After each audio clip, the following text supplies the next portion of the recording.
Good morning. Michael here, and I'm so glad for today's meditation because I'm really seeing in this society how men have become lovers of lies, and it's no wonder they would take God out of schools and have drag queens, lecture and have parades and have in the schools and have satanic clubs and they'll actually say nothing about it. Even people of the cloth, people who supposedly read the Word of God, and yet still, they will still advocate for it. They will still advocate for a regime that is anti God, anti Christianity, and then promote their righteousness or their supposedly I guess ethical standards. They have a way to magnify and beautify it and try to excuse themselves from confronting truth. And so it's become a society of lovers of lies. But there are still people in the world. God still has his people. Let's look at today's meditation, which is coming from Jeremiah 31, and it's going to be verse 33, but I'll just read 31 to 33 before we get to the exposition. Behold, the days come, saith the Lord, that I will make a new covenant with the house of Israel and with the house of Judah, not according to the covenant that I made with their fathers in the day that I took them by the hand to bring them out of the land of Egypt, which my covenant they break, although I was a husband unto them, saith the Lord. But this shall be the covenant that I will make with the house of Israel after those days, saith the Lord. I will put my law in their inward parts, and write it in their hearts, and will be their God, and they shall be my people. And they shall teach no more every man his neighbor, and every man his brother, saying, Know the Lord, for they shall all know me, from the least of them unto the greatest of them, saith the Lord. For I will forgive their iniquity, and I'll remember their sin no more. And so, for the exposition, Spurgeon writes, Christian, here is all thou canst desire.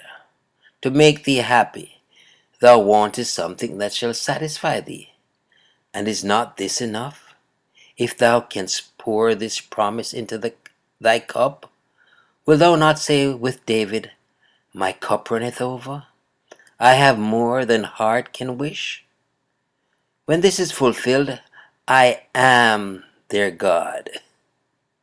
Art thou not possessor of all things? Desires is insatiable as death, but he who filleth all in all can fill it. The capacity of our wishes who can measure? But the immeasurable wealth of God can more than overflow it. I ask if thou art not complete when God is thine.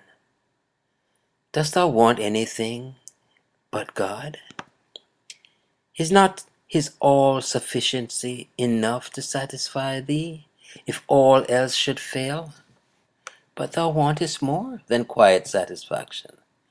Thou desirest rapturous delight. Come, soul, here is music fit for heaven in thy portion, for God is the maker of heaven. Not all the music blown from sweet instruments or drawn from living strings can yield such melody as this sweet promise, I will be their God. Here is a deep sea of bliss, a shoreless ocean of delight. Come, bathe thy spirit in it. Swim an age, and thou shalt find no shore. Dive throughout eternity, and thou shalt find no bottom. I will be their God. If this do not make thine eye sparkle and thy heart beat high with bliss, then assuredly thy soul is not in a healthy state. But thou wantest more than present delights. Thou cravest something concerning which thou mayst exercise hope. And what more canst thou hope for than the fulfillment of this great promise? I will be their God. This is the masterpiece of all the promises. Its enjoyment makes a heaven below and will make a heaven above. Dwell in the light of thy Lord, and let thy soul be always ravished with his love.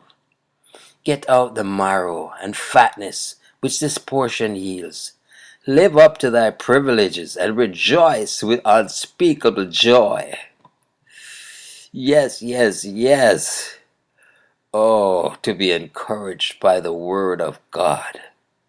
Lord, I will fill my breast with it. Ha ha! Michael here declaring, Jesus is Lord. Until next time, walk good.